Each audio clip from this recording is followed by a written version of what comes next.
io nei prossimi giorni mi auguro di annunciare qualche buona notizia. Ha scritto a tutti, regione, ministri, parlamentari, uffici tecnici, il ponte di Curtarolo, nevralgico per la viabilità dell'Alta Padovana, con il passaggio di circa 50.000 veicoli al giorno, è sempre appeso a un filo, nel senso che i pericoli ci sono, i dubbi sulle sue condizioni anche, e così l'ordinanza che porterebbe alla chiusura totale è dietro l'angolo, ma qualcosa sembra che ora si stia muovendo davvero. Sul ponte di Curtarolo ci stiamo lavorando anche in silenzio, per evitare notizie e contronotizie, ma c'è anche qui, devo ringraziare, qui li ringrazio veramente tutti coloro, anche a livello parlamentare, che mi stanno dando una mano.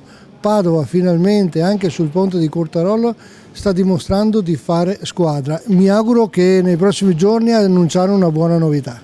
Dalla maggioranza all'opposizione sono numerosi i parlamentari veneti che sono intervenuti con interrogazioni al Ministro, chiedendo soprattutto che la provinciale 47 torni sotto la competenza dell'ANAS e così i fondi per la ristrutturazione del ponte sarebbero a carico del governo. La Regione invece, nonostante la competenza non sia sua, ha annunciato nei giorni scorsi che è pronta a stanziare dei fondi nel bilancio in via di approvazione. Crediamo all'ottimismo del Presidente della provincia e aspettiamo ancora qualche giorno.